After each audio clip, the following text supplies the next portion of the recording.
Bom dia a todos. Eu queria agradecer à Ordem dos Advogados do Brasil, na pessoa do Dr. Marcelo Leonardo, pelo gentil convite para vir a Belo Horizonte para tratar com os senhores e com as senhoras de um tema que me parece importante, que nos angustia a todos que militamos na área do direito penal.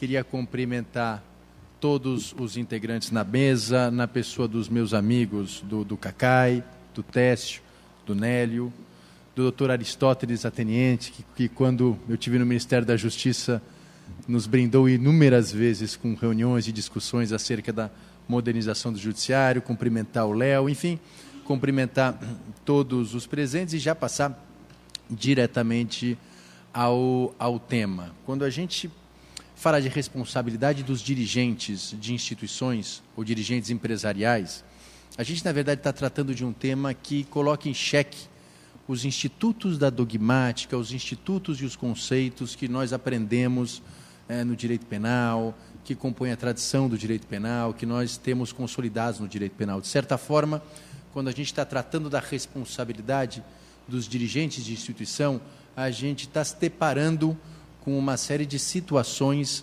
que fazem com que nós tenhamos que repensar alguns conceitos, repensar alguns dogmas. E a ideia é discutir um pouco com os senhores e com as senhoras como isso tem acontecido e como que nós devemos enfrentar essas situações de uma forma técnica, de uma forma racional, de uma forma objetiva. Quando a gente fala de direito penal empresarial, na verdade, a gente está se deparando com um novo paradigma. Porque quando a gente fala do direito penal empresarial, a gente raramente se depara com um crime, que é o crime que a gente estava acostumado, que é o crime praticado por uma pessoa, o crime de ação, o crime doloso. Na verdade, tudo isso, quando a gente fala da empresa, se modifica. A gente, na verdade, agora fala de um crime praticado por várias pessoas, praticado por um coletivo organizado, em que, na verdade, raras vezes, quando a gente está falando de direito empresarial, a gente está falando de um autor de um crime que tem a plena ciência de toda a completude do crime ou de todo o curso causal do fato criminoso.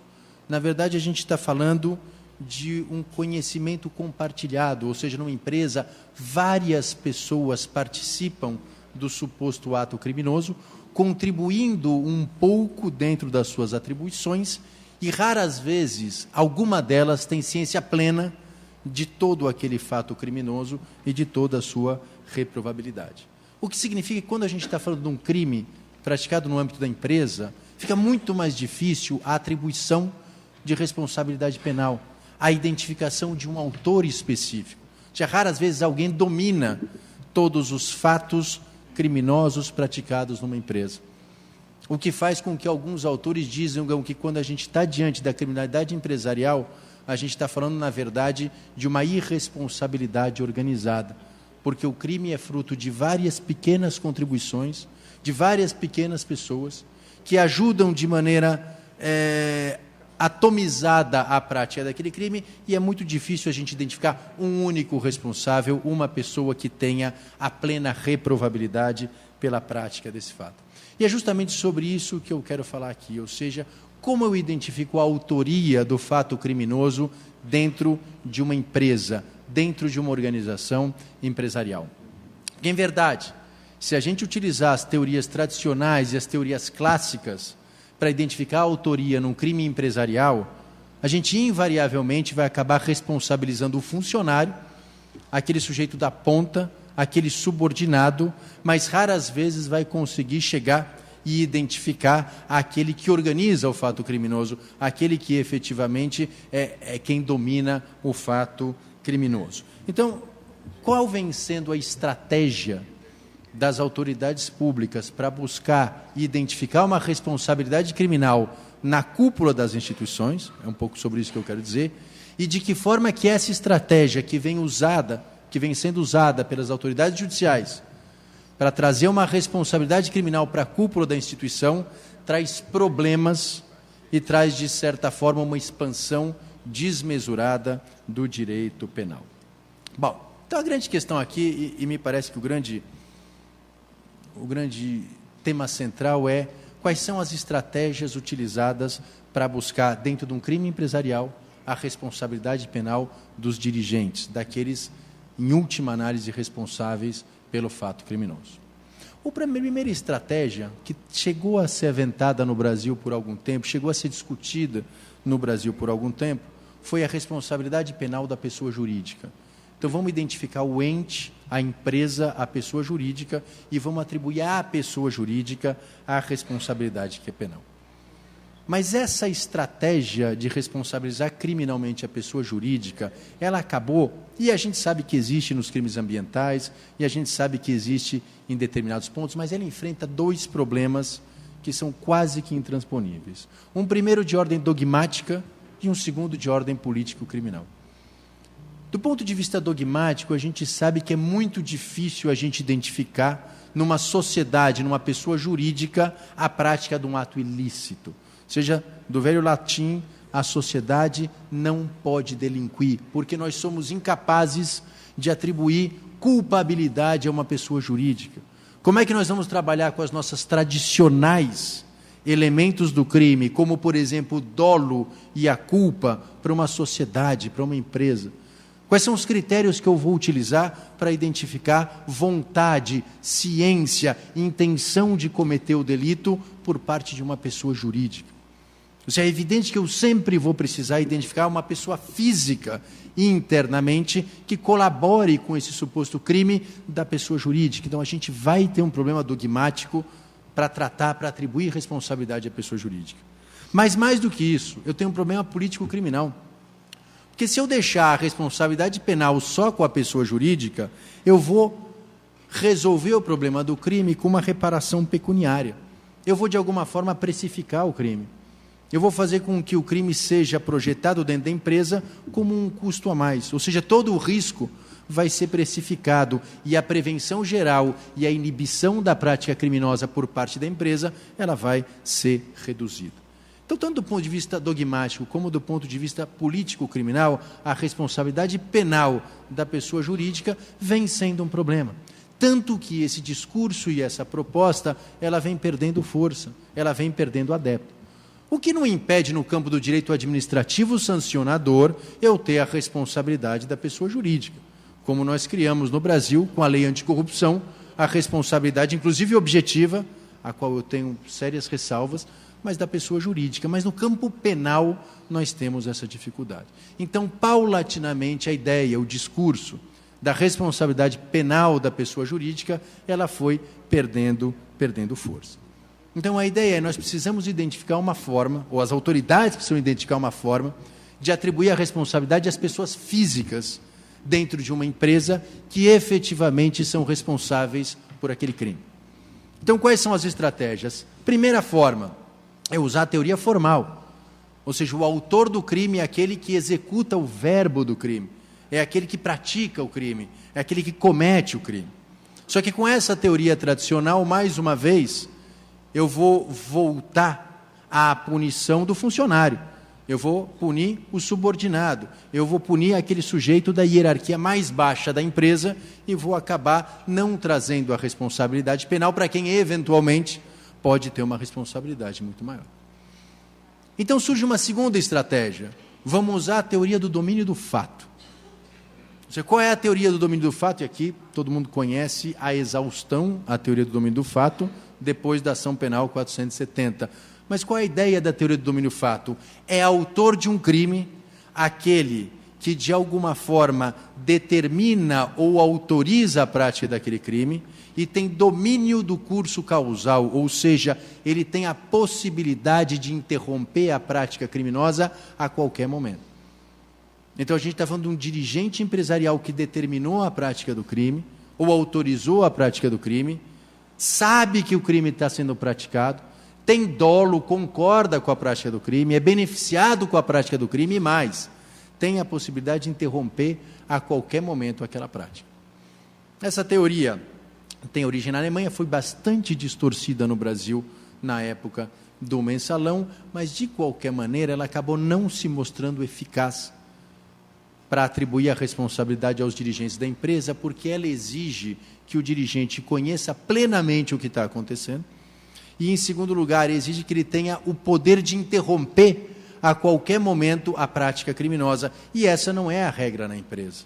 Ou seja, um dirigente de uma empresa, e vamos pegar aqui um dirigente que efetivamente tenha dolo de cometer um crime ambiental, um crime de corrupção, um crime contra o sistema financeiro. E ele autoriza os seus delegados, os seus agentes a praticarem, por exemplo, o crime de corrupção. Não necessariamente esse dirigente sabe o que cada um dos seus delegados está fazendo, o que cada um dos seus funcionários está fazendo. Portanto, ele não necessariamente tem o poder de interromper aquilo o tempo todo. E, portanto, ele não tem o domínio do fato. E, portanto, ele não pode ser responsabilizado. Bom, então a teoria do domínio do fato não resolve. Então vêm as autoridades e criam uma outra teoria. A teoria do domínio do aparato organizado de poder.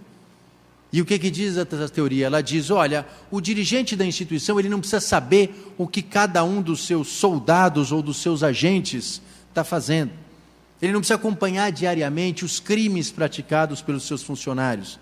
Se ele domina um aparato, que é a empresa, e nessa empresa ele de alguma forma autoriza ou é complacente com a prática criminosa, ele é autor do crime.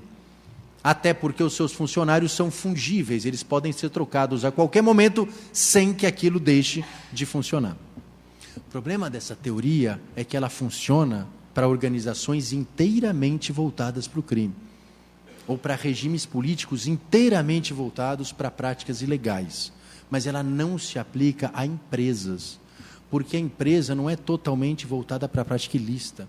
Ela pode praticar alguns ilícitos, alguém pode se utilizar da empresa para praticar alguns crimes, mas eu não tenho uma empresa totalmente voltada para práticas ilícitas. Portanto, eu não posso falar que os funcionários da empresa são soldados do crime, são fungíveis, são trocáveis a qualquer momento.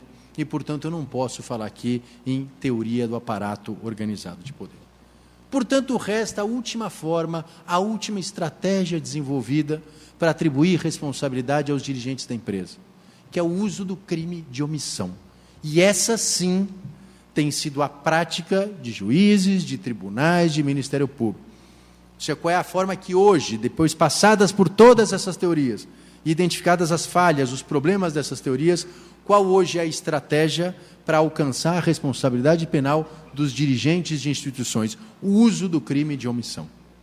Como vocês aqui sabem, quando a gente fala em crime de omissão, a gente está falando de dois tipos de crime de omissão. Omissão própria e omissão imprópria. O crime de omissão própria é a omissão de socorro, aquele que a gente tem na parte especial do Código Penal. A questão aqui é a omissão imprópria. O que é a omissão imprópria? Alguém ou qualquer pessoa pode praticar qualquer crime previsto no Código Penal através da omissão. Sempre que ele tiver um dever de impedir aquele crime, sempre que ele tiver um dever de impedir um resultado e não impedir, ele pode ser responsabilizado por omissão, como se ele tivesse praticado aquele crime. Então, para trazer aqui para o campo do crime comum, o salva-vidas. Salva-vidas tem o dever de impedir que as pessoas se afoguem. Se ele olhar alguém se afogando e deixar esse alguém se afogar, ele não responde por omissão de socorro, ele responde por homicídio. Por quê? Porque ele tem um dever de impedir aquele resultado.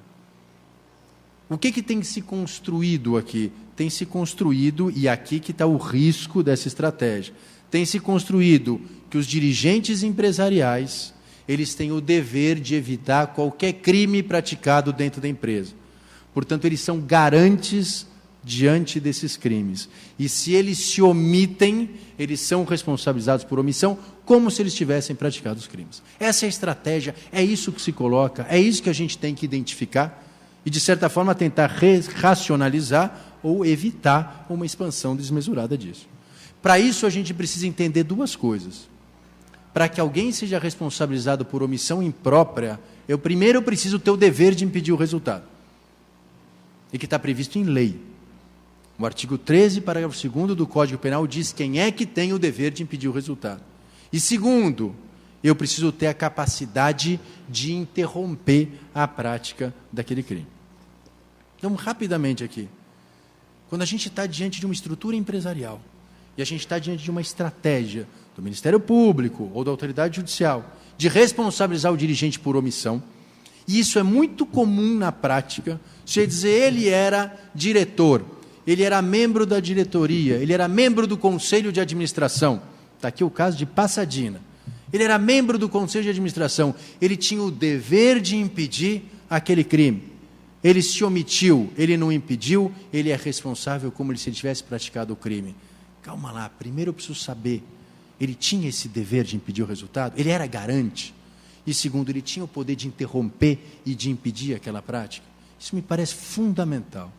Primeiro, aquele dirigente empresarial era ou não era garante? Tinha ou não tinha o dever de impedir aquele crime? Quem disse alguém tem ou não tem o dever de impedir o crime é o Código Penal. Está no artigo 13, parágrafo 2º.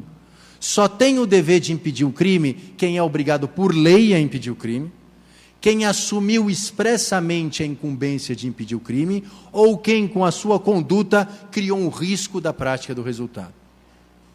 E vou dizer para vocês, eu raras vezes vi em denúncias que se apontam responsabilidade por omissão, alguém apontar em qual desses incisos do artigo 13 está o dever daquele empresário. Para que ele tenha o dever, isso tem que estar previsto em lei, ou ele tem que ter assumido expressamente, ou ele tem que ter criado o risco. E a grande questão é, em primeiro lugar, poucas leis atribuem deveres de garantia a dirigentes de associações. É claro que algumas sim. A lei das sociedades anônimas aponta algumas, a lei de lavagem de dinheiro aponta algumas, mas eu tenho um amplo espaço de liberdade de atuação aqui. Segundo, aquele dirigente assumiu ou não assumiu a incumbência de impedir aquele crime? Ou seja, eu preciso olhar no estatuto da empresa, na organização interna da empresa, para saber se aquele diretor, que tem aquele cargo, tinha dentre as suas atribuições impedir a prática daqueles crimes.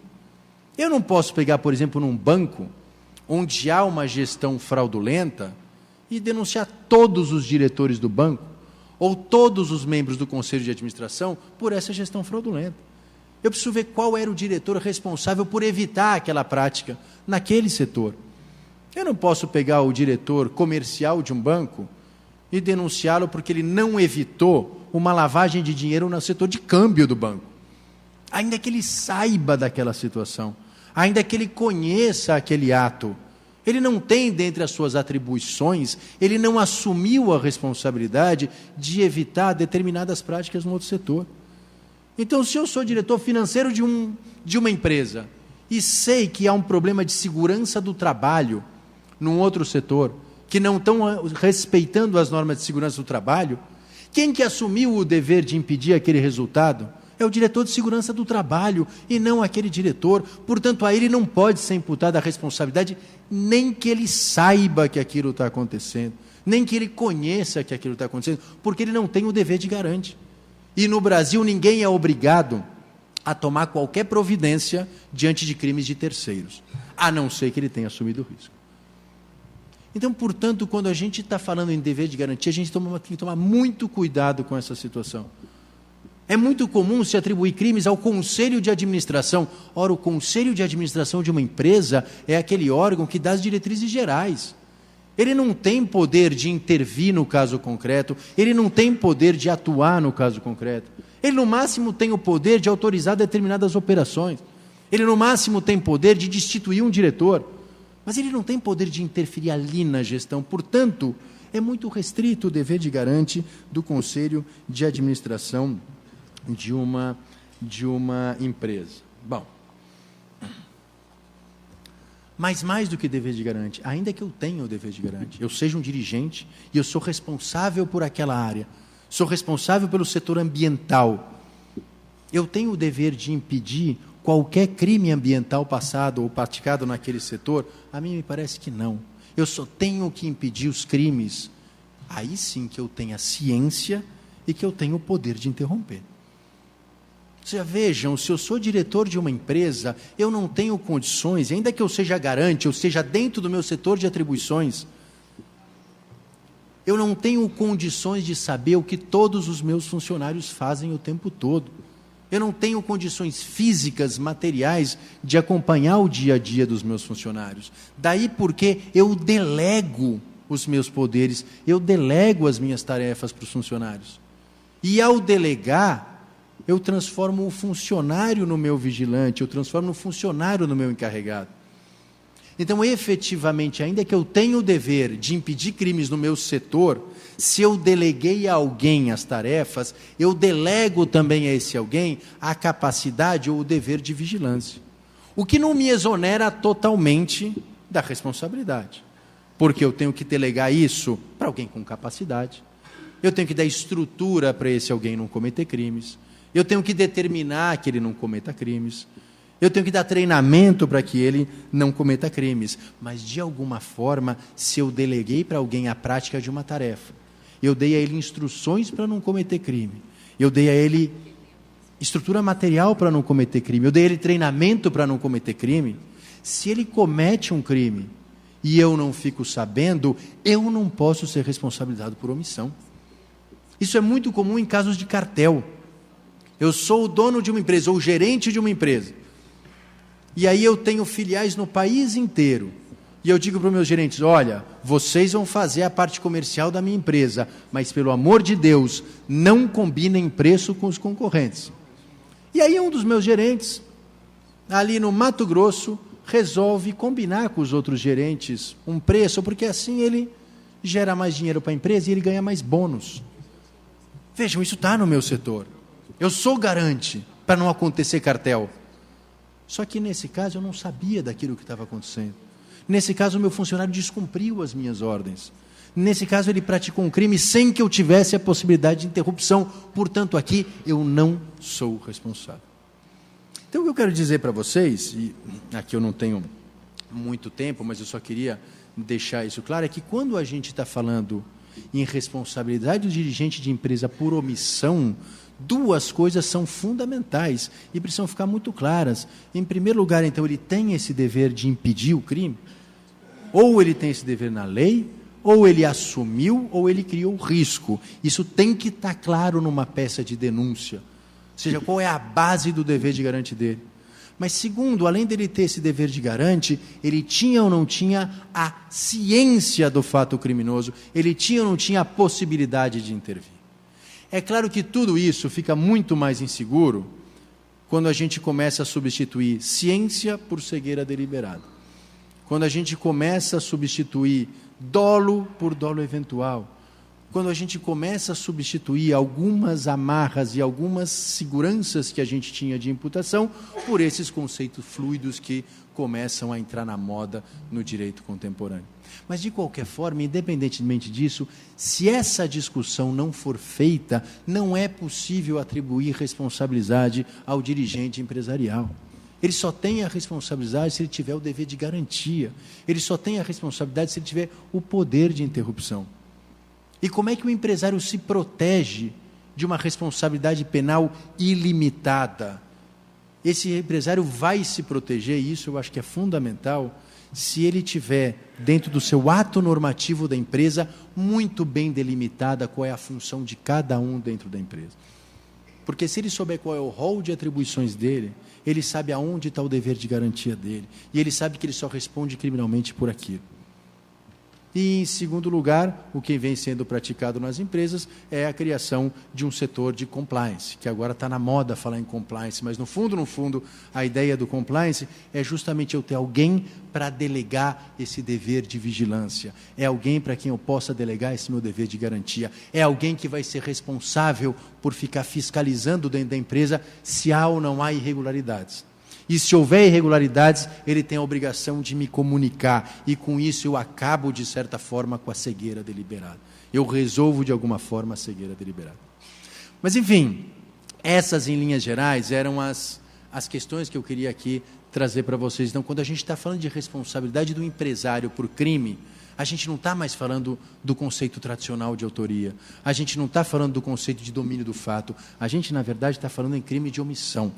E se a gente não começar a discutir quais são os limites, quais são as fronteiras, quais são os requisitos para imputar a alguém uma responsabilidade por omissão, a gente vai ficar num debate absolutamente etéreo e sem limites, aonde o poder público e o Estado vai querer expandir cada vez mais a sua interferência, usando um conceito dogmático que tem limites. Ou seja, para eu imputar a alguém a prática de uma omissão, não basta eu colocar que ele se omitiu, eu preciso demonstrar o dever de garantia, eu preciso demonstrar o dolo, eu preciso demonstrar o poder de interrupção, e isso não tem sido feito no caso concreto. A gente precisa olhar com mais atenção para o crime de omissão, se a gente quiser efetivamente conter a responsabilidade e a imputação penal. Porque se a gente não estudar o crime de omissão, se a gente não fizer essa discussão, a gente vai ficar à mercê de uma acusação, que é uma acusação muito fácil. Porque quando eu me defendo e falo, olha, eu não fiz, eu não pratiquei, eu não atuei, alguém vem do outro lado e diz, não, mas você se omitiu. Como se o Brasil fosse um país que exigisse de qualquer pessoa uma autuação a qualquer momento para evitar a prática criminosa. E essa não é a regra. Pode ser a regra na Alemanha, pode ser a regra na Europa, mas no Brasil não há qualquer reprovabilidade jurídica no fato de eu ver um crime sendo praticado e não comunicar às autoridades. Eu posso fazer isso. Isso é legítimo no Brasil. Portanto, para imputar a alguém uma omissão, eu preciso de uma série de requisitos. E se esses requisitos não estiverem claramente descritos na acusação, não é possível uma condenação. Então, eu digo isso porque quando a gente fala, então, e aqui encerrando e concluindo, mas quando a gente está falando em direito penal empresarial, a gente começa a perceber que a realidade coloca em xeque uma série de institutos dogmáticos que a gente conhece, como autoria, como dolo, como nexo de causalidade e assim por diante.